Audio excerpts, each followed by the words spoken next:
Dear colleagues, welcome to our webinar organized by the IPA website editorial board. Thank you for being so many to participate and from many IPA societies to our session today, which is dedicated to crisscross of psychoanalysis with culture, literature, and art. But before introducing you the theme and our panelists, let me give you some organizational information. As usual, the webinar will be divided in two parts. During the first slot, for 45 minutes, our guest will introduce some main points of their work. Then they will exchange briefly with each other, and during the second slot, we will open discussion with you, the participants. You will be able to comment and ask questions throughout the webinar. For doing so, please post your question in the question pane at the right-hand side of your screen. You have to go to the questions line. There is a small white arrow that precedes the word question. Click on it to open the question box, type your question using your keyboard, and send it. During the question and answer slot, I will ask out loud the question, and at the same time, we will send you the question in your chat box.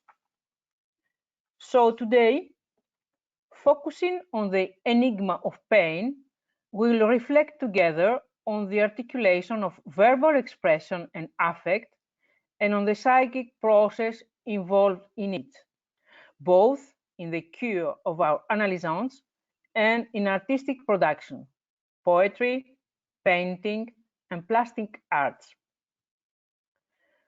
Talk to me so that I can see you. We all know the famous phrase of Socrates.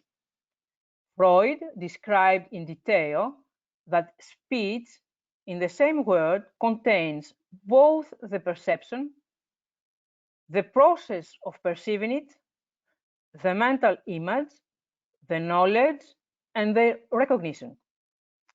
He described how in one and only word, two registers are associated and discriminated: the representation representative and the affect representative, and the process already of regulating the intensity of pleasure and displeasure.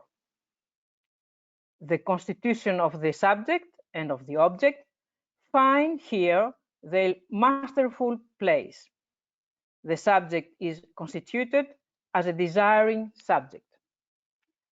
During the next 1 hour and a half, we'll have the privilege of listening to Jean-Claude Roland, Silvana Rea, and Meg Haris Williams, who will present their development on the expression of pain and creativity. Before giving them the microphone, I will present them briefly. So Jean-Claude Roland is a psychoanalyst, training member of the French Psychoanalytic Association, and he was its president in 1994-1995. Jean-Claude is a former European representative of the IPA board. He works in Lyon. He is the author of Healing from the Ache of Loving, Before Being the One Who Speaks, The Eyes of the Soul, 4 essays on the life of the soul, and his latest book, Talk and Soul, is in print. Silvana Rea is psychoanalyst, full member and scientific director of the Brazilian Society of Psychoanalysis of Sao Paulo. Graduated in cinema and psychology, master and PhD in art and art psychology. She was editor of the Brazilian Journal of Psychoanalysis. She is the author of the books Through the Pores of the World, a psychoanalytical reading of the poetry of Flavia Ribeiro, and Transformativity, Approximations Between Psychoanalysis and Art. She has also published several articles related to psychoanalysis and art.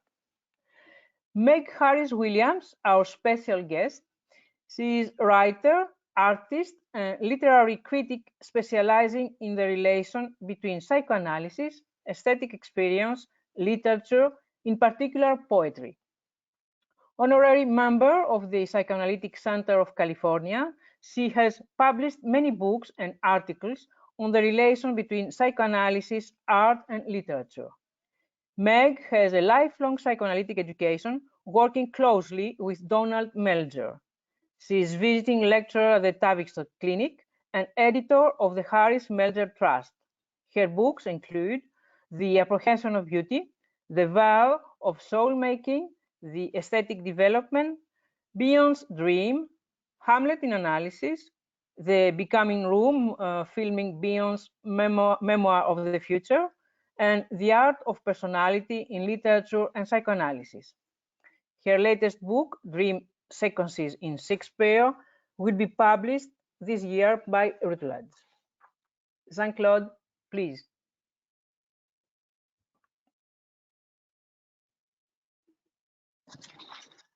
The Portrait of Ginevra da Vinci by Leonardo da Vinci is an enigmatic work.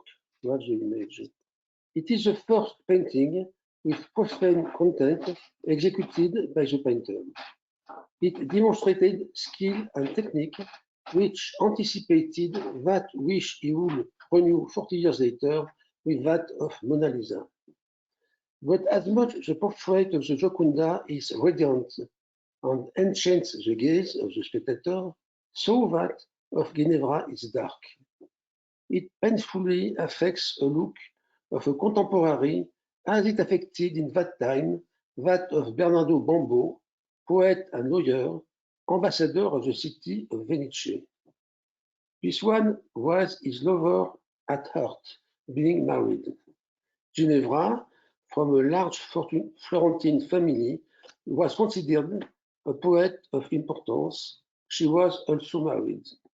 The canons commanding the intellectual elite tolerated these spiritual connections.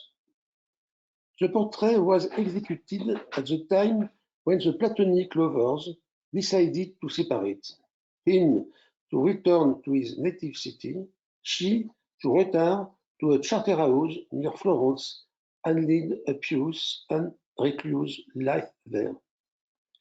If there were no solid historical evidence to support this hypothesis, Leonardo's painting would inform us of his fact. Ginevra's gaze says goodbye to life and love. The poignant pain that emanates from it fascinates us. I have long elected this painting as the one I preferred among the portraits of Leonardo. I often return without understanding what fascinated me about it. Until the time when, preparing for a seminar on pain in the cure, I had the idea that this fascination was linked to the pain that was exposed to it as much as it was hidden from me. This subjective experience convinced me of two things. One, that pain, as intense as it may be, can remain unknown as much to those who suffer from it as to those who witness it. Second, that the image does not necessarily impose itself immediately on perception, but that it is sometimes discerned only at the cost of effort, detours after the fact. Then the look on it must also call for reading. If the pain is to be discovered, the image must be read. To explore the contribution of culture to psychoanalysis, I will rely first on the Freudian theory of pain, then on a poem of Baudelaire, and then on the language of images which inhabits this portrait. What makes the mobility of the life of the soul first is a free movement of representations from one object to another after these representations have disconnected from their primordial affect. This operation was affirmed by Freud, who underlines the difficulty that there is to establish scientifically its concrete reality. I quote him: "The separation of sexual representation from its affect and the connection of this with another representation which is not irreconcilable to it are processes which occur without conscience. We can only assume its existence, but no clinical psychological analysis can demonstrate it. So we expect the use of art to provide us with evidence. This hypothesis, which explains the fluidity of thought, finds in pain an exception. Compared to the sexual drive, always therefore dissociable from its representation, with pain, a part of the affect never loses completely of its representation. Paul Celan makes it one of the foundations of poetic speech and designated it with a happy expression, singable rest, which qualifies what thinks in the poetic world. In the analytic treatment, the movement of the word, thanks to the associative discourse, amply supports this displacement. It thus works on the borrowing of repressed objects and the renouncement of their Oedipal charge. On this basis, we approach psychoanalytically the question of pain. The affect, which does not manage to disconnect from its representation, from the erotic tone of a search for pleasure, becomes an attachment to displeasure, which was its own before the operation of refoulement. Displeasure, that is pain. The occurrence of this means that the halt has occurred on the path of ordinary development of the mind because an Oedipial object has preserved its preeminence. Naturally, this involves a defensive psychic reorganization of the neurotic or psychotic type, which attempts to counter-invest the erotic force of the object thus preserved. In his paper Inhibition, Symptom, and Anguish, Freud established that the essential ingredient of the painful affect is a defensive economic transformation which the conversion of the object requires. It is not, as the appearance suggests, the loss of the object that is painful, it is the expense psychic of its counter-investment. But because of the regulatory principles of psychic functioning, pain, as soon as it emerges threatens, gives rise to an immediate automatic anesthesia which can be described as reflex. Pain then shies away from the one who should experience it. There is there for the analyst in his exercise an uncomfortable contradiction, since by his method he calls for the return of the repressed, whose objects are emotionally frozen, but that a principle independent of him is opposed to their awakening. So that the actualization of pain in the analytic situation can manifest itself only indirectly, surreptitiously, by the slowing down, even stopping of the analytic process. The cure, by reviving the misfortunes of the infant love life, accomplishes a crossing of the pain which the mind, by its inertia, opposes. When reflexively ending a pain experience, the danger is to suppress an alarm. Nothing comes toward the natural tendency of the id to an accomplishment that does not fear its sacrificial declination, as we will see with the melancholy of Guinevere.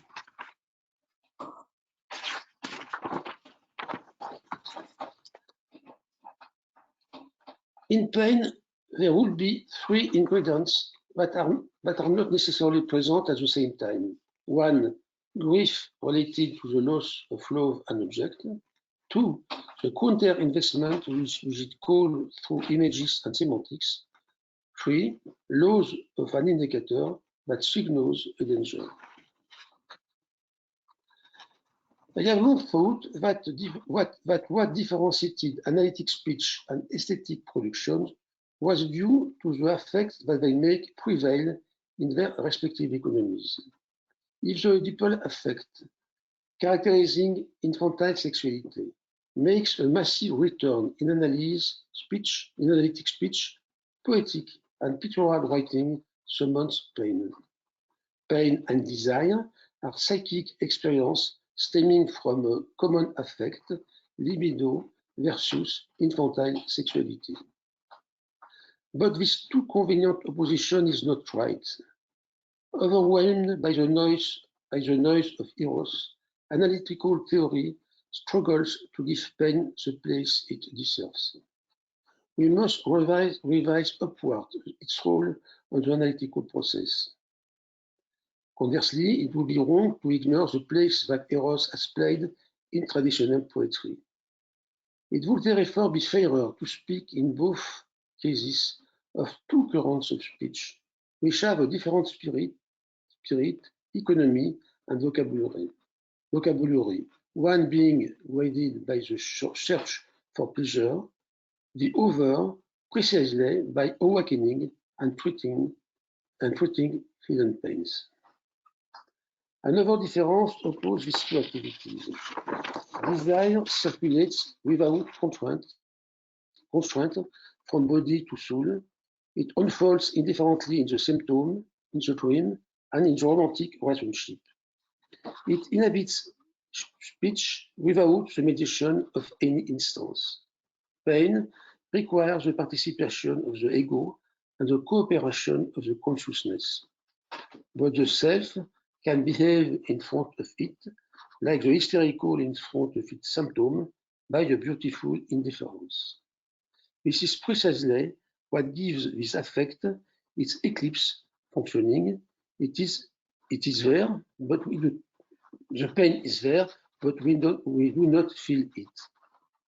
For example, I will point out to this rather vulnerable patient that his speech multiplies the links between the person of his director, whose authority he fears, my person, and that of his parents, whom he considered abusive.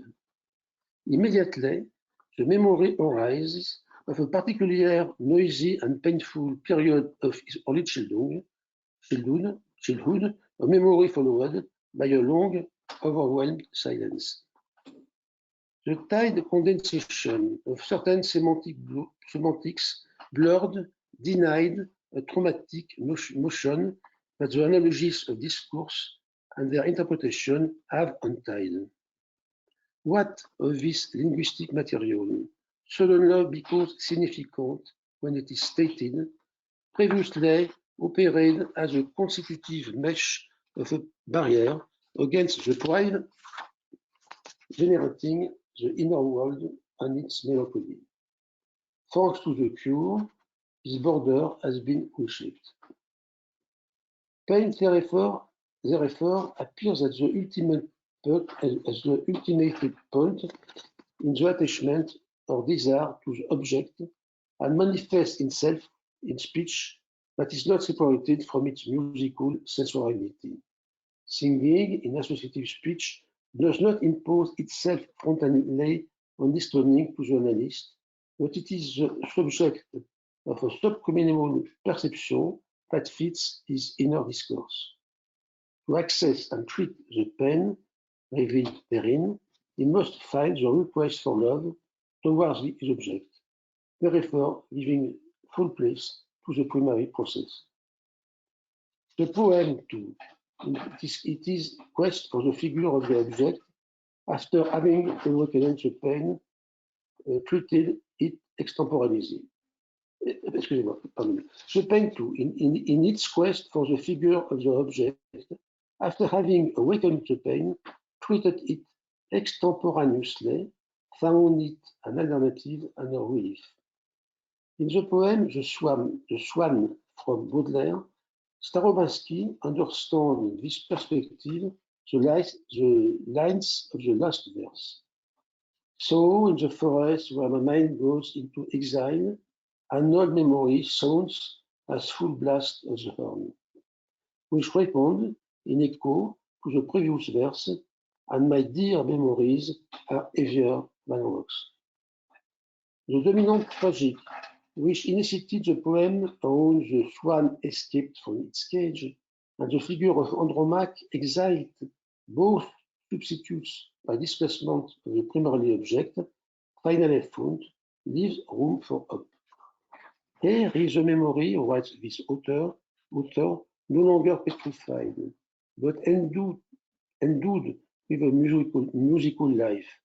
No doubt, we have not left the empire of melancholy, but the harmful gravity has been supplanted by the fluidity of sound, as if in the flow of breath and sound, the beverage of life reappeared.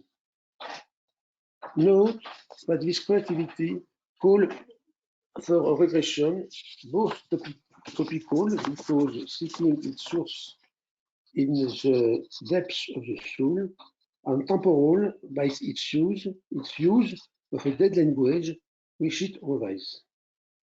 It plays indifferently words of the language as image of memory, and is made possible for the poet by the temporary withdrawal of the vigilant self. Freud gave the name of primary process to the unconscious and very sophisticated psychic function which, unknown to the self, deals with conflicts, with the pains awakened by recollection, and under the authority of a mysterious principle of pleasure, reestablishing a certain harmony between the psychic province.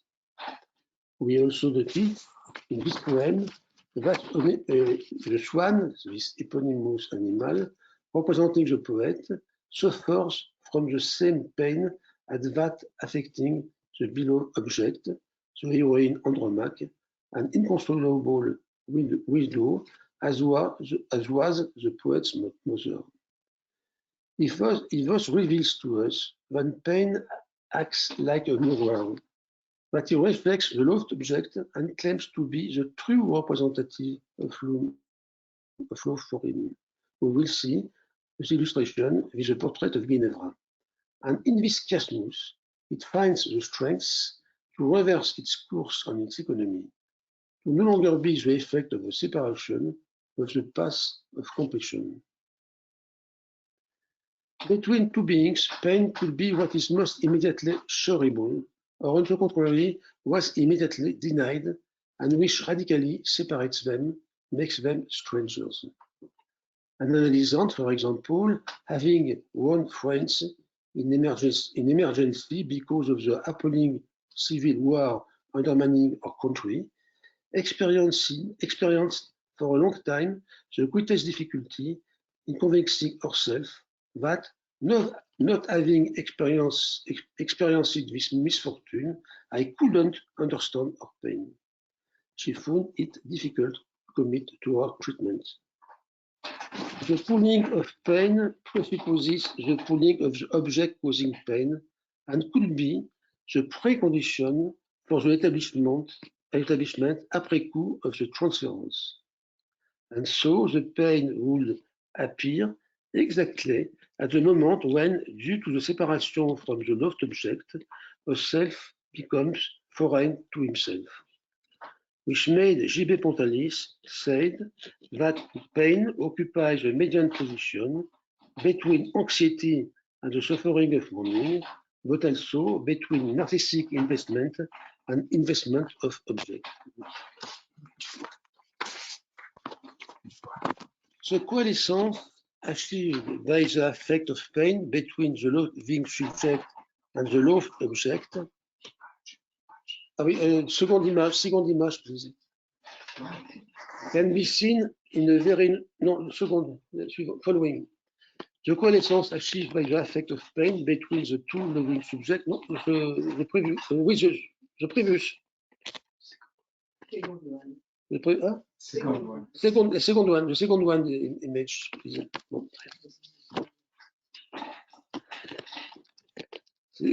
Voilà, thank you, that. This quiescence, achieved by the effect of pain between the loving subject and the loved object, can be seen in a very notable feature of the portrait of Ginevra. This is what is called a double portrait. The table carries in its place the realistic representation of the character, and in reverse, what we see is representation in an allegorical mode. The bill is indeed to be seen and read. On the right, the portrait of the young woman. On the reverse, a juniper twig is placed in the center of a crown formed by a laurel twig and a palm branch. A cartouche connects the three branches together and bears the inscription, "Beauty adorns virtue." The allusion to juniper plays on the young woman's first name. The motto functions like a portrait in words. It opens a window on her heart. Added to this allegory, is revealed on X-ray the motto of bamboo, virtues and honor. Throughout in pictures, as they refer also established the correspondence between the image of the woman and that of the soul of her lover. The love of Ginevra and Bernardo had become a myth in Florence. The theme of similitudo supported it. An innovation that Vinci will repeat with the Gioconda, following image, consists in inscribing the portrait of the young woman in the landscape, forming the background of the painting. This one is dominated by a juniper, also referred to her moral qualities, of which this tree is the symbol. The first of them being her sanctity, who was elected by Cortelov as the most precious of virtues. The face, a most mysterious point on the right, perhaps refers to the melancholy affecting her beautiful face. In this conception of the landscape, we find again the notion of a double portrait. The young woman is represented there twice by her real portrait and by the landscape symbolizing her virtues.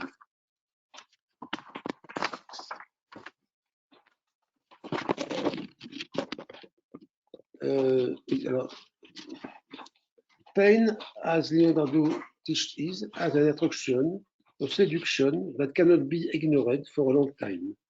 The painted look puts under his power the one who looks at it. This is what must have happened to me when I first met Ginevra. Following image, the final double question as a final point arises. Why was such a separation imposed, if not in concert of the two lovers pursued in Ginevra? And why, although it was apparently the result of a reasonable decision, what is so painful to her? Next picture, please. No literary source informs us. No, the last one, the last image. No, the last image.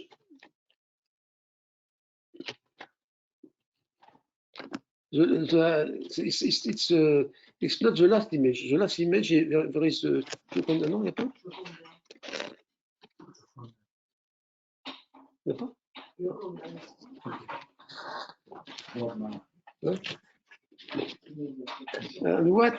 And why, although it was apparently the result of a reasonable decision, what is so painful to Ginevra? No literary source informs us, but a psychological analysis of the pictorial expression can guide us towards a plausible answer.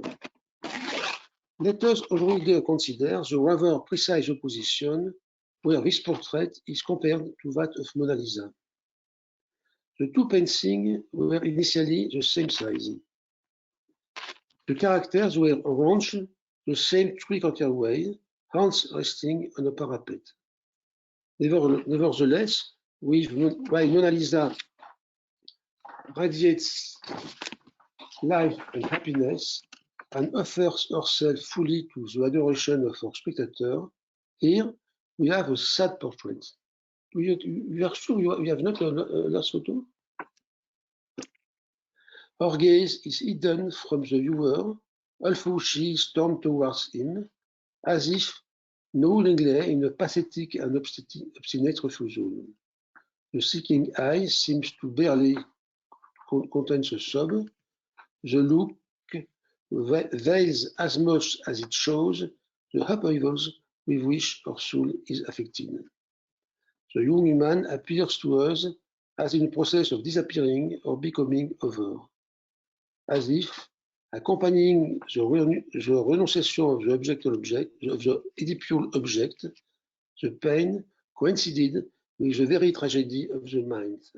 She could call for the cessation of life, being animated by the desire for death.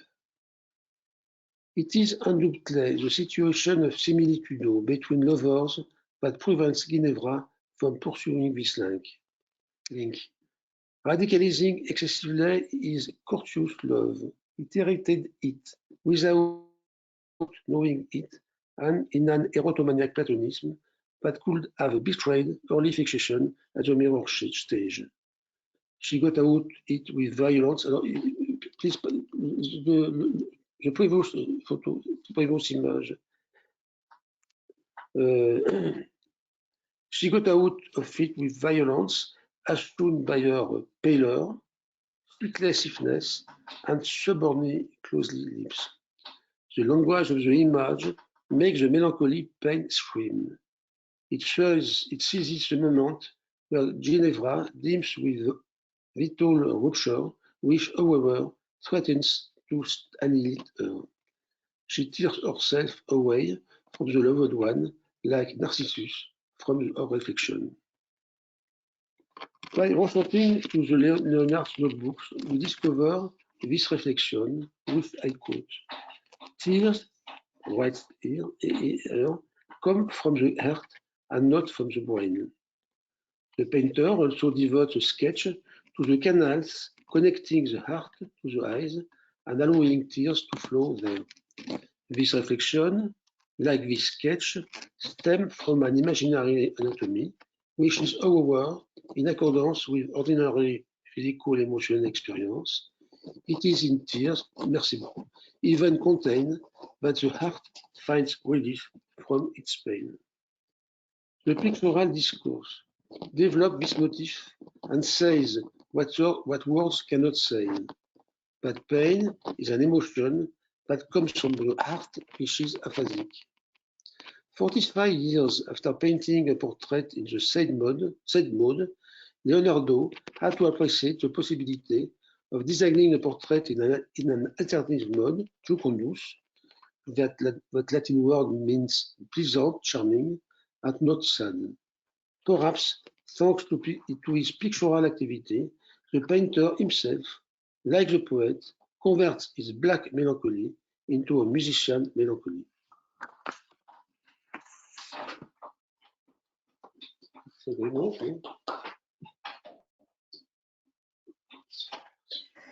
Thank you very much, Jean-Claude. Thank you very much. And now is Silvana. Silvana, please. Okay.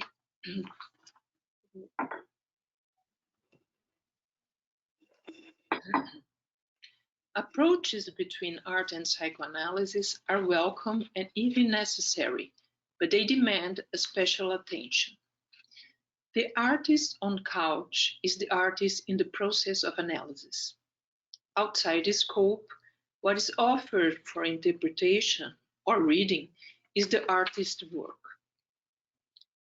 This is the artist's subjectivity becoming shape, because the way the work is constructed is unique to the singularity of the artist, to their life experience, to their personal reaction to the spirit of the time. That is what is developed in their poetics of art. The poetic universe, in its originality, asks for understanding. Once the artwork is in the world, it will be offered for possible readings. It will be exposed to the encounter with the alterity of each observer. That is why we cannot speak in general terms when we talk about reception of art. It should be considered individually, from singularity to singularity, as it happens in the psychoanalytical work. This is the approach that we use at São Paulo University. It's called Implicated Psychoanalysis. The reading of the work begins when, as alterity, the work challenges the observer's subjectivity. That is what Freud experienced in the Moses of Michelangelo, the impact of the noticeable effect on him. That is, it led him to make several associations in his famous writing of 1914. For a while, I have engaged reading the Poetic of Flávia Ribeiro, a contemporary Brazilian artist. Despite the diversity of plastic language and the multiplicity of materials, the core subject of her work is the body. Specifically, the record of the contact between two bodies. Let me present a brief vignette. The first image, please. Here, an artwork from the series Corpus Consociatus, a clarifying name. In this work, the body gets in contact with the other in this way. First, the artist makes a drawing with bronze powder on a sheet of silk paper. Then, she superimposes another sheet of silk paper on the drawing. On this new sheet, parts of the original drawing are replicated. The artwork consists of those double sheets, the original drawing in contact with the next sheet, leaves marks on this second sheet. The lightness of the silk paper enables the movement of the work every time observers' bodies pass by it and displace hair. With its own body, the work reacts to the presence of the observer. The translucent and permeable feature of the paper, like a thin skin, allows the drawings to add to each other and enables one to invade the other. The quality of the paper lets the work be something more than the addition of two drawings. It's a third something. A space of transit between the two images is created. The observer becomes disoriented in a game of shadows, a game of hide and seek. At the exhibition Skin and Soul, assistants printed an image signed by the artist on the skin of those who were passing. What do I experience? At the exhibition, I see the works Corpus Consociatus on the wall, the artwork that, like a body, reacts to the passage of my body. However, there is another influence of one on the other. The artwork, tattooed on the skin, makes the observer's body become the support of its bodily record. Likewise, when the silk paper makes one drawer leave its records on the other drawing. Observers turn themselves into surface of inscription, where the artist is at the same time one with them and another apart from them. She is glued to them as an object of culture. Paul Valéry was proposed a paradox. The skin is the deepest thing of a man. In fact, the skin keeps a paradoxical status. Despite being a superficial organ, the skin has a double face inside and outside.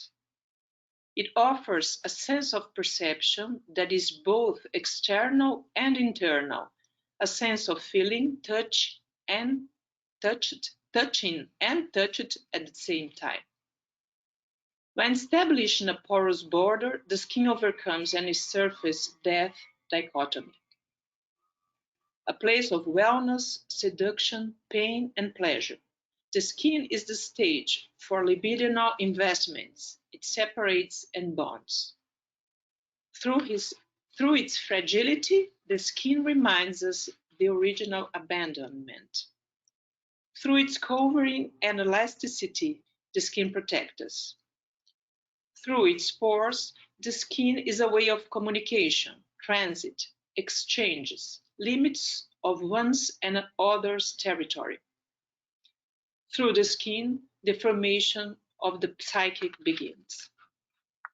Its tactile sense provides a mental background, that is, a screen where sensory impressions get organized and registered as trace, as Freud said in letter 52. When child and mother are one body, the touch of the mother's body brings to the child the perception of their skin as a surface of contact. It provides integrity to the bodily envelope and their differentiation. Those touches are stimuli, erotic and of communication, which are the basis for the language, for the representational universe, and the process of subjectivation. A physical body that becomes erogenous body, symbolic body, and body of culture. In another exhibition, a result of a work experience in artistic partnership with Christina Rogozinski. Flavia proposes again the porosity between the self and the other in a paradoxical relationship. This time, the process of elaborating artworks happens in partnership, and it seeks an experience of contamination, which means they may penetrate each other's poetic universe. The second image, please. The artists exhibit triptych woodcut works, in which images are presented without distinguishing one other from the other. Each artist's work is placed in the extremities and separated by a monochromatic sheet. They are not only separated, but also united by this space, which has the same color as the line that goes through the back surface of the paper, with flowers, plants, atomic structures, and organic forms. The work causes an interesting reflexive effect. The two images placed in the extremities are mixed in the monochromatic panel between them, just like the drawings that in Corpus Consociatus. However, at the same time, I was confused by recognizing my own image reflected on the glass, like a self-portrait. That it was interesting because the self-portrait breaks the separation between the model and the artist when it mixed subjects and objects in the same experience, just at the exact moment of being presented as an element of the culture as work. Once again, we identify the transit of fusion, the illusion of narcissistic completeness, and access to alterity and to the world of symbolical representation. The reflex of the image reminds us the mirror stage of the beginning of the subjectivation, when the mother's look at the precursor of the mirror becomes conditioned for the emergence of the psychic subject and the cultural worlds. After all, being an image for the other marks the first kind of existence. And because the mother's subjectivity is at stake at the process, that mirror does not present the identical. Therefore, when I see myself in the other's look, my image that emerges from that look leads me to look at myself in another way. That is what happened in this exhibition.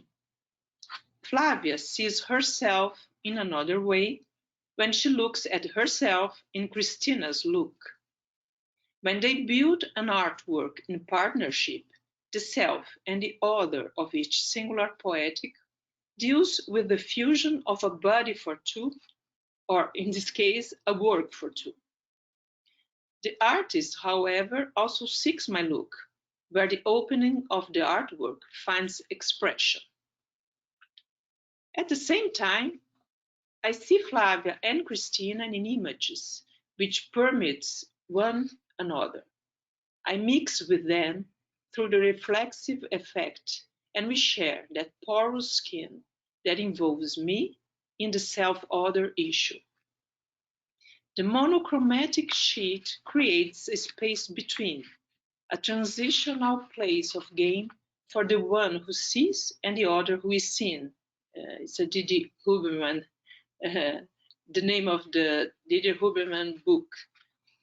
A place that not only belongs to both the work and its author and the observers, but also is established as a third when it turns into reading, as an analytic third which is created in the specificity of the pair.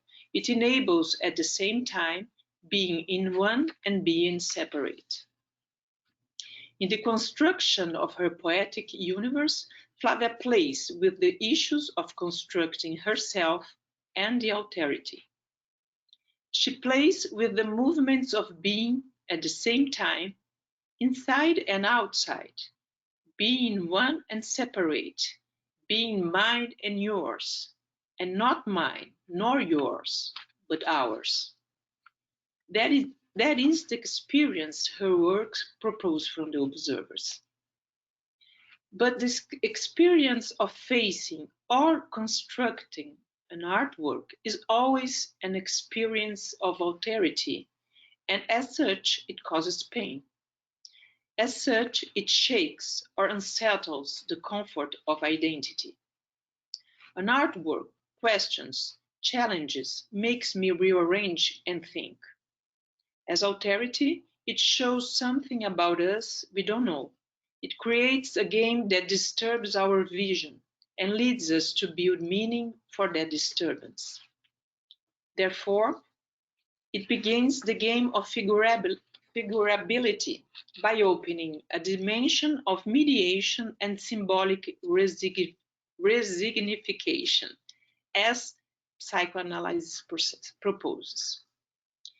That is the reason why, in his experience of facing Moses, Freud has shown us that the relationship between observer and work creates a field from which the search for interpretation happens through the gaps of the observer's own subjectivity. As a result, his conclusion was that the work made him feel the need for an interpretation, and only after the interpretation he could know why he was so strongly affected. Thank you.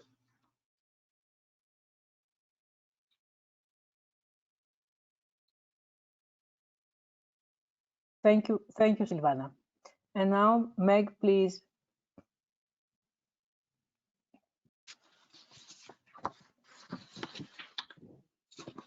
I'm going to speak about the burden of the mystery as seen in an ode by Keats, the Ode on Melancholy. Well, Keats is famous for recommending that we look on the world as a veil of soul-making rather than a veil of tears. And I would like to look in a little more detail at what he meant by this constructive use of the inevitable pains of life that are part of the human condition. He distinguished between imaginary and real difficulties. He said real ones nerve the spirit of a man. Imaginary ones nail him down for a sufferer. That is, a kind of self-indulgent masochism that glamorizes the pain in a narcissistic way rather than exploring its soul-making potential. In the summer of 1818, the year before Keats wrote his great odes, he embarked on a walking tour of Scotland, which he envisaged as helping to ease the burden of the mystery. As he wrote to a friend, "An extensive knowledge is needful to thinking people. It takes away the heat and fever, and helps by widening speculation to ease the burden of the mystery, a thing I begin to understand a little. The difference of high sensations with and without knowledge seems to me to be this.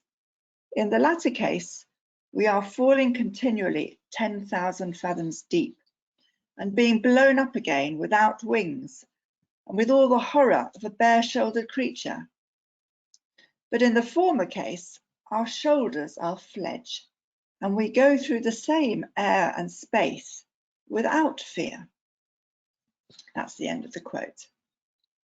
So intense feelings without understanding become persecutory, and the personality is liable to fall out of the sky like an unfledged bird into depths of depression.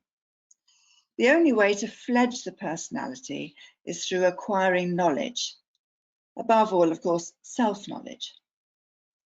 Keats felt that his walking tour to explore the wonders of the mountainous northern landscape was at the same time an internal quest, a journey that would help him to digest and make sense of the pain and abandonment he was feeling after the departure of his brother George to America and the terminal sickness of his younger brother Tom, who was dying from tuberculosis.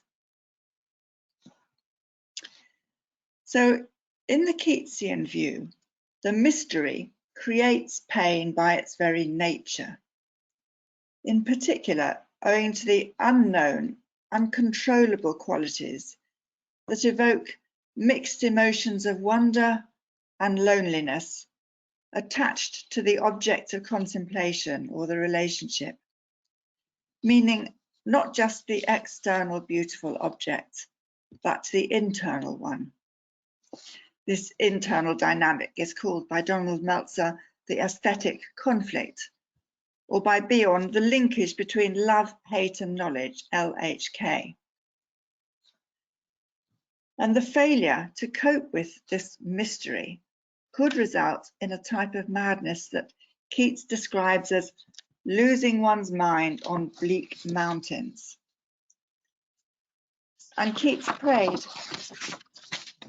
this is a poem, that man may never lose his mind on mountains bleak and bare, that he may stray league after league some great birthplace to find, and keep his vision clear from speck, his inward sight unblind. That's the end of that quotation. So on his Scottish tour, Keats felt he was investigating the roots of poetry, the internal relationships that gave it birth, and the states of mind that hindered its birth. He wrote a poem on the top of Ben Nevis, the highest mountain, which was shrouded in mist so that nothing was visible. And he compared this physical state of blind sightseeing with the difficulty of inward vision. He said, "Even so vague is man's sight of himself." Keats plays on the words mist and mystery. The vagueness, mist, confusion lies at the heart of mental pain. The difficulty lies in parting the clouds of confusion and keeping inward sight unblind. Well, some months later, after Tom's death, that's his brother, and a period of severe depression in which Keats felt that if he was underwater, he would scarcely kick to come to the surface. He describes the awakening of his spirits. Where he had complained of writing in the dark, meaning he had no news from his brother in America, he now finds himself noticing particles of light in the midst of darkness, like a small animal scurrying about its business with bright eyes and a sense of purpose. Then, after getting a black eye during a game of cricket, he makes an analogy with the buffets of the world and with his internal state of inadequate knowledge. "Do you not think I strive to know myself?" he writes in a letter to Brother George, insisting that he now feels no agony but that of ignorance. The most fundamental pain derives from lack of self-knowledge. Through letter writing, Keats transforms his external and distant brother, still silent, into an internal object who can hear him and inspire him to write poetry. Then, in the spring of 1819, Keats writes some of his greatest poetry, including the series of odes. The first one is the Ode to Psyche, in which he describes how he sees the goddess of the mind, of the soul, with awakened eyes, and he establishes a new relationship with this internal muse. The second to last of this series of poems is the Ode on Melancholy, in which he surveys the whole psychic journey of the past year and analyzes the underlying quality of melancholy or depression. By contrast with Freud's distinction between mourning and melancholia, in Keats they are intertwined, as are joy and pain, which he says are so intermixed that it's impossible to pick out one sole emotion from the overall human context. Writing the poem on melancholy, Keats begins by considering almost a caricature of this state of mind in the form of a grotesque monster goddess called the Melancholy, derived from a mixture of a dragon and Medusa. In fact, he omits this monster picture from his final version of the poem, but the idea still hovers behind the next, more abstract stanza. "No, no, go not to Lethe, neither twist wolfsbane tight-rooted for its poisonous wine, nor suffer thy pale forehead to be kissed by nightshade, ruby grape of Proserpine. Make not your rosary of yewberries, nor let the beetle nor the death moth be your mournful Psyche, nor the downy owl a partner in your sorrow's mysteries. For shade to shade will come too drowsily and drown the wakeful anguish of the soul." The melancholy is a depository of pain. It is a monstrous force, even if not a monster, and its power is sensed behind the emphatic repeated negatives as no, no, not, neither, nor, nor. What the poet is attempting to overcome is the self-indulgent type of pain that is reflected in an over-pictorial type of poetic metaphor. The purple flowers, grapes, insects, and birds that overpower sorrow's mysteries and drown the wakeful anguish of the soul. The extravagant use of poetic imagery and terminology serves not to express the inner pain, but to disguise it, like the drug implied by shadows coming drowsily, recalling the opium lethe of the Ode to a Nightingale. So when the soul is in pain, it may either modulate it or deny it. When it is divorced from its opposite emotion, joy or love of life, it becomes grotesque and self-indulgent, sleepy, a blanket of pain, rather than a clear, penetrating experience of wakeful anguish that stirs full emotionality. So Keats continues, but when the melancholy fit shall fall sudden from heaven like a weeping cloud, that fosters the droop-headed flowers all, and hides the green hill in an April shroud, then glut thy sorrow on a morning rose, or on the rainbow of the salt sand wave. So melancholy strikes suddenly like a cloudburst, and the remedy is not to anesthetize its impact, but to intensify it, to make creative use of circumstances like clouds bursting, as he puts it in a letter at the same time.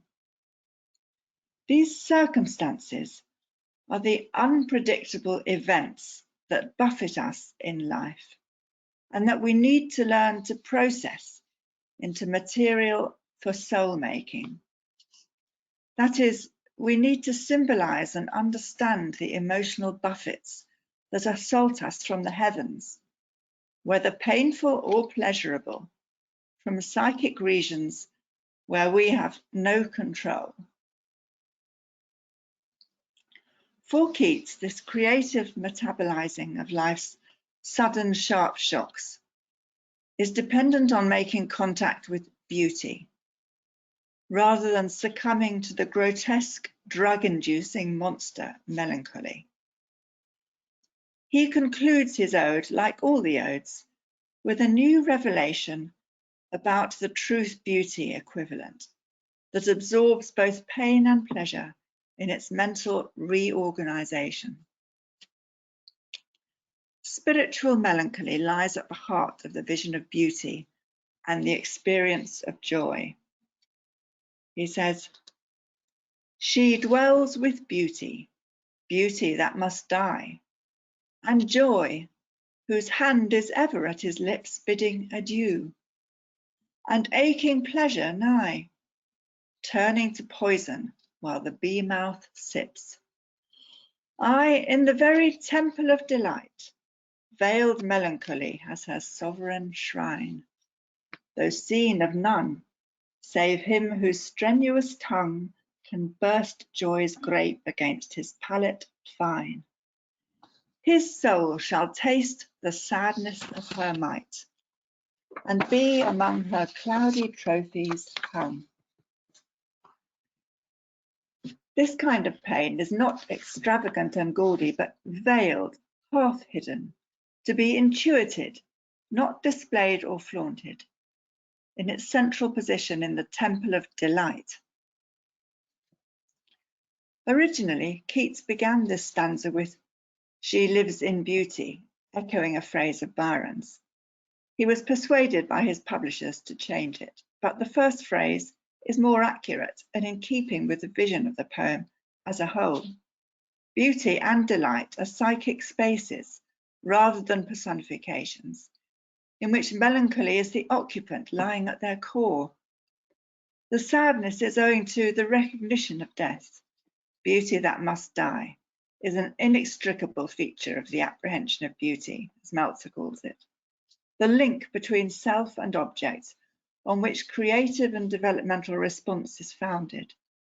Without this complex emotionality, vision cannot pierce inwards to the heart of things to understand the meaning. The price of knowing the meaning is the awareness of death that is part of life. The alternative is the fake immortality of pleasant sensations evoked by the sleepy, drowsy feeling of being wrapped in melancholy like a blanket. Proserpine's drugged ruby grape, the closing eye, becomes in the last stanza, joy's grape. Keats does not split joy and sorrow, but makes them a single experience, a kind of integration which can only be done directly in the face of the aesthetic object. Beauty opens the sharp perception of the inextricability of love and hate, death and life sensations that have to be actively sought by the strenuous tongue, the male principle, exploring the temple of delight, the female principle, in which veiled melancholy is the presiding goddess. She speaks to the poet who stood on the top of Ben Nevis, shrouded in mist and mystery. The shrine of human mysteries is guarded by the spirit of melancholy in its musical, poetic sense. This melancholy at the heart of delight is a breast-like combined object, evoking love and hate, joy and despair at the inevitability of its disappearance. The ultimate triumph for the knowledge seeker is to be among her cloudy trophies hung, that is, to be one of the countless devotees of the power of sadness, to bring us closer to reality and thus to reinvigorate our experience of life. Pain is not simply to be tolerated, but to be explored, but not in a masochistic sense. This is what Keats means by transforming an intelligence into a soul, as in his description of the veil of soul-making, which he wrote on completing his series of odes. He writes, "Do you not see how necessary a world of pains and troubles is to school an intelligence and make it a soul, a place where the heart must feel and suffer in 1,000 diverse ways? Otherwise," he says, "who could bear with death? The awareness of death is necessary to give meaningful structure to life in the world, to enable souls or psyches to be made.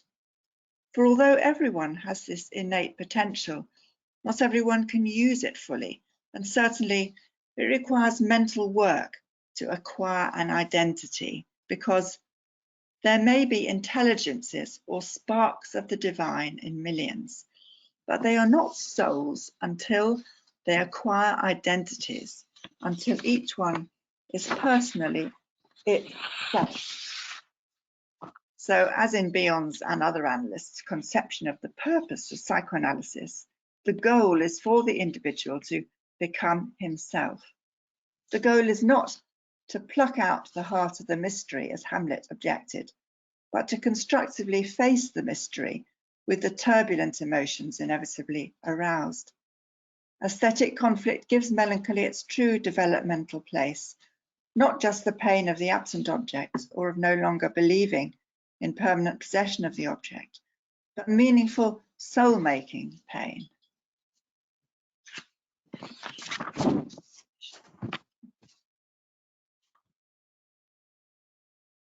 Thank you, Meg. Thank you very much. I would like to ask you, we don't have a lot of time, we have 25 more minutes for the discussion, but I would like to ask you if you can give a feedback very briefly, each one of you to each other. Let's say starting from the beginning, Jean-Claude.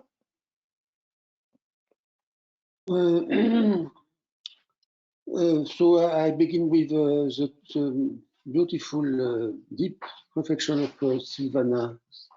What interested me in your reflection is that you try to explore what happens when two persons are very close one with another, and the situation of the artist and the spectator is so metaphorically close to what happens in the queue with the analyst and the analysant in the beginning of the life in mother and child. Each of us are not only close, they are also something like in interpenetration, and then each of one change the other one. And I think we can't understand the analytic situation if we not take in charge that situation. The transference begins because the two persons are very close and decided to change one with another. And I say that because it's something that Freud discovers very late in his research with when he works with the paranoia and the jealousy, and he will discover the transmission de pensée. It feels to me that it is what you are speaking. It feels to me that the transmission de pensée is the future of psychoanalysis. We have absolutely to understand what happens here. And the theory of la planche, de la séduction originaire between mother and child, goes in this sense. So to Meg, I was your text is beautiful, it's a very poetic way, and simply I agree with the fact that pain is very close with beauty and aesthetic and knowledge. But what difference is this? The processes of mourning and the process of melancholia is in the first one, the loss, there is two things, the loss of the object and the denial of the reality of this loss. And in the mourning process, the loss of the denial of reality and the loss of object is temporal, is not definitive. And effectively, mourning ceases when the knowledge comes again, and it can treat the pain. In melancholia, it's not the same thing, because in melancholia, the loss of object is absolute. There is no possibility of return. Because, why? Because le refoulement de l'objet dans la mélancolie permet to the patient de conserver sa relation à lui. Et que la mélancolia is a kind of reaction where the patient is sure that if he loses his object, he dies. And so the knowledge, the loss of knowledge is a kind of matter of being, of rester en vie, of being alive. Thank you, Jean-Claude. I don't know, maybe Silvana would like to say two sentences too? Oh, okay. Very short observation that, as I said, it's interesting because we choose works of different periods of the history of art. But the three of us, we are contemporary viewers because we can, it's not possible to look with other eyes than our time eyes. So it was interesting because Meg chose Keats. It's a romantic for the second generation, and I think that it's fits so well Beale and Meltzer to a reading of Keats, because the romantic issues of love and death and the mystery of the absolute and the painful struggle to integrate man with nature, the immensity of the nature, it fits very well. As like Keats poetry asks for Bion or Meltzer to read it. And Jean-Claude, I think it's beautiful when you say in your text, it's almost as you're apologizing for doing this, but I think it's the only way to do art reader. It's to elected, you elected Ginevra among others Da Vinci's works, because Ginevra asks you something. You know, she touched you. You feel that something happened between your two. So then the read starts, and then you think about pain and psychoanalysis and so on. So I think it seems that there are very different works, the three of us, but we have something in common, that the three of us are open to read a work of art. That's it. Thank you. Thank you. Thank you. Meg, please. Yes, I agree very much that sort of the important thing is to be emotionally touched, because otherwise the thinking process can't begin to take place that the artist is in a way offering us out of his or her sort of generosity. They are offering us a chance to explore ourselves, and unless we have that emotional touching, which cannot be sort of invented or intellectually sort of approached, it has to be an emotional, intuitive thing at the very beginning of the process. And then after that, we begin to explore, and we begin our sort of, we begin to apply what we know and the theories and the terms in which we think about emotions. We can begin to bring that in afterwards. But if there's not that initial emotional touching, you know, that experience of beauty, truth, that kind of awakens this curiosity within us to ask this artist to help us to know ourselves, to start a journey into ourselves. What does this pain mean? You know, that I thought it was interesting, the description, you know, that we seem to be considering the idea of pain as a disturbance and as an otherness, rather than simply as plain in the sense of unpleasantness, but in the sense of something that disturbs our existing personality and makes us want to think about things, like even going back to that primal mother-baby relationship and onwards. And how do we put these, and how we seem to be interested in the putting of two things together and the space between them, and what is going on in that creative space that's been, you know, described by people in many different ways. Why is it that we are touched, and how can we make a sort of space between these two things, like a caesura or a coming together space, in which to symbolically to connect with the symbol, with the art symbol.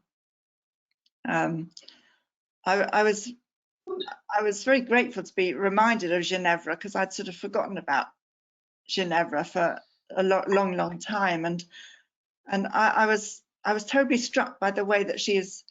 It's unusual for a portrait. She's not looking at the artist, or even she's not looking at us, but she's looking inwards and downwards, and I think that's part of the sense, part of why we get that sense of pain, that sort of inwardness, and almost a sense that the artist is kind of respecting her pain and does not want to force her to look at him.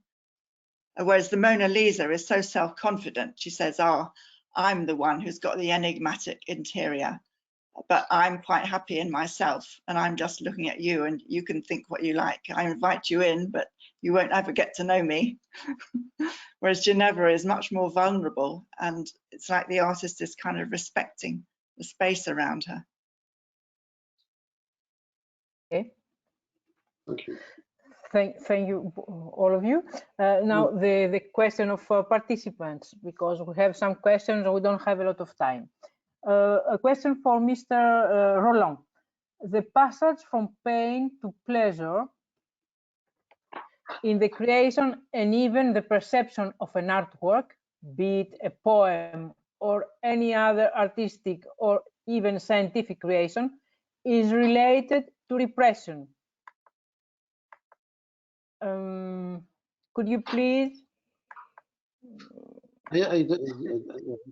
just a moment, could you please say more? Could you explain? Je vais le traduire en français. C'est une question pour Monsieur Roland. Le passage de la douleur au plaisir de la création et même à la perception d'une œuvre d'art, que ce soit un poème ou un autre une autre création artistique ou scientifique, il est lié, ce passage est lié à la répression. Pourriez-vous dire un peu plus, expliquer un peu plus comment les processus, processus créatifs et les passages de la douleur au plaisir, c'est lié à la répression? Yes, I try. The problem of the loss of the object, like in mourning or in melancholia, is that it goes with some denial of reality. So we have lost the object, but we have lost also the object, the sense of the reality. And I think that when the denial of reality is dépassé, so the knowledge can work. And what is aesthetic, what is the beauty, is not the return of the object, is a substitution of the reality of the object, that of his memory. One could say that we go out the mourning in substituting to the object what we loved, his memory, and it is the memory which has aesthetic qualities. The moment of the repression is essential in the changing of so much with the mourning process than of melancholy, which is more longer, more difficult. Thank you. Thank you very much. I'm looking for the second question. Here it is. It is a question for Mrs. Williams. Do you think that the poet's main pain is due to his power of projection and his constant please do not touch the questions when I'm reading.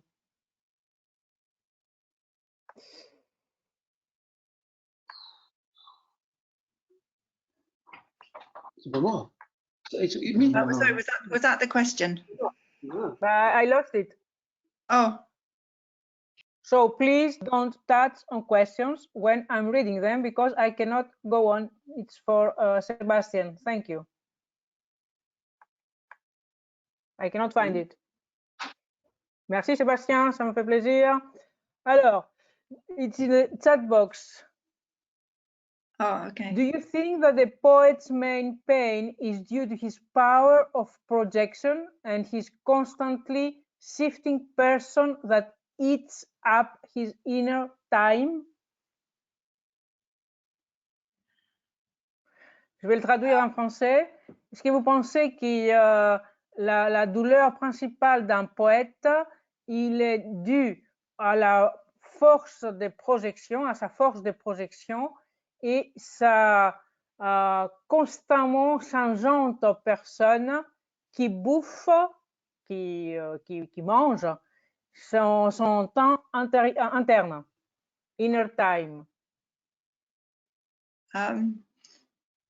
I'm not quite sure what he means by inner time, but I think it's more that the poet is exploring two different types of pain.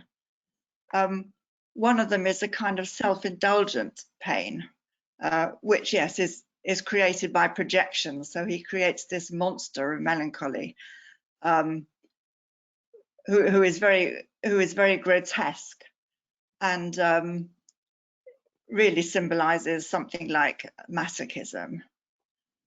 So he tries that, and that helps him to formulate the wrong kind of pain.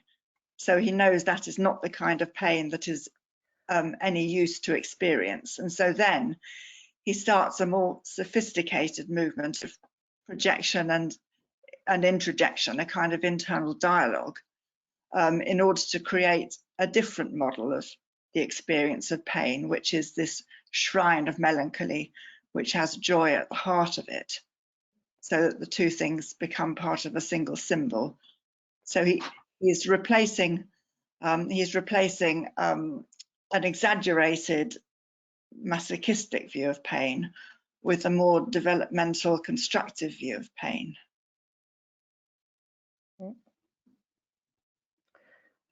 Somebody else, Jean-Claude or Silvana?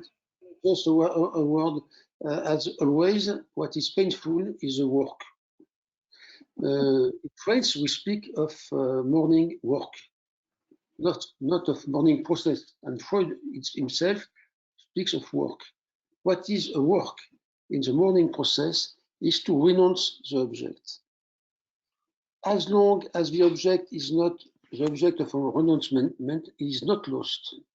It becomes lost when we renounce to it and we transform the object in a memory. And I think that what is difficult and painful is that kind of this work is psychic work. The psychic work of renouncing the object is very, very, very painful and very, very difficult. In all cases, much more in the Melancholy. Thank you. Silvana, you want to say something? No. You will do it. It's hard for me to understand what Jean-Claude said. It's hard for me to understand. I don't know if it's because... Next time I will translate, but now I cannot do it afterwards. Yes. Thank you. So it's a question for it's a question for Silvana Rea. Is there an ethical difference between the interpretation of an artwork and interpretation made during a session in analysis? Je vais le traduire en français.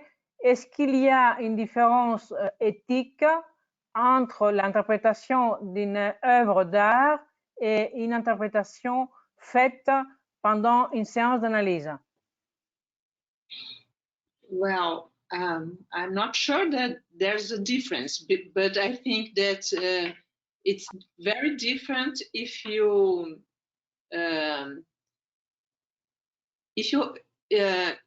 you just can't interpret an artist if he's in the process of analysis, if he's in your couch.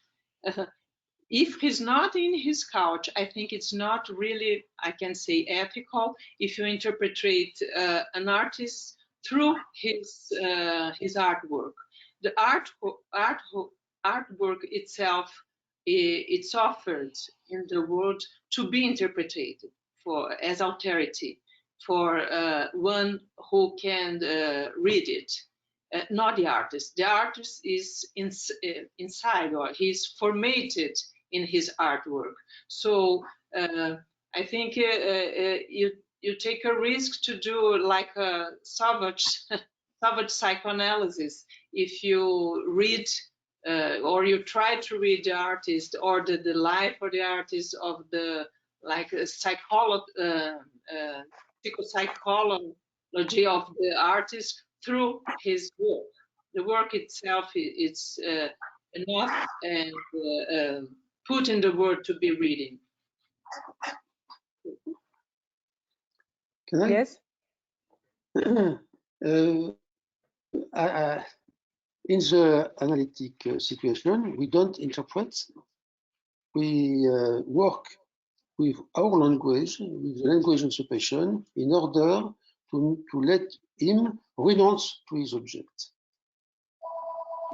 Alors, ce qu'il dit Jean-Claude, c'est qu'en analyse, en séance d'analyse, ce qu'on fait, c'est que nous travaillons. He said that during a session of an analysis session, what we do, we are working in order to help the patient or to accompany the patient to renounce to his deeper object. It's not a significant. It's not renouncement. It's To not. abandon. If there is an interpretation, c'est comme it's like the cure en français, c'est de surcroît. Je ne sais pas comment ça dit en anglais. Freud disait la guérison est de surcroît. On pourrait dire que l'interprétation du sens est de surcroît. Alors que l'autre travail, c'est précisément d'entendre la façon dont le patient retrouve son objet et y renonce. When he talks about renouncement, it is abandon, to abandon the Oedipo objects. So the idea is to conduct the analysis in a such way that he will abandon the Oedipal objects, and the sense, giving sense, interpret the sense, comes secondary, and it is not the first target of the analyst, in the analysis. And we can imagine. We can imagine. No, we can imagine that the artist makes the same thing. The work of making l'œuvre is the time where the artist renounces himself to some objects. Do you know? And when the picture itself is a signification de surcroît. Some person says that the poem, all the work of the poem is in the inspiration, and when the poem is made, is finished, it is issues. It's issues of the experience. What is important is the experience of creating. Do you understand that? Can you translate? What is important is the experience of creativity. And once the poem is finished, it's written down, what is important is the experience to write it. It's not the poem in itself. But yeah. I have to say that we ran out of time. I'm sorry. The discussion is very, very interesting, but we have to stop now. We are 4 minutes after the time we have said. So if you would like to continue, it's for our participants, because I have a lot of questions and we don't have the time. It's natural. We don't have the time to answer to all the questions. If you would like to continue discussing the themes raised during today's webinar, please visit the webinar page, the Pain on Psychoanalysis Crisscross, at the webinar page on the IPA website. At the bottom of this page, you are invited to leave your comments, questions, and opinions. And all comments will be moderated, and we will ask our contributors to abide by our community standards. So please note that you can go to the website at the webinar page and continue the discussion. Our guests will give you their answers. So we have to thank you very much, all of you. First of all, our 3 guests and our participants. And we have to announce the next webinar. Slide, please. Yes, it's here. So next webinar on March 22, developing new psychoanalytic groups, and it will be with Claudio Lax-Ehrich, Maria Eisenstein, Harriet Basses, Sylvia Fleshner. Save the time, save the date. Thank you very much, and see you. Bye-bye. Thank you very much. Thank you. Thank you. You. Thank you. Bye-bye.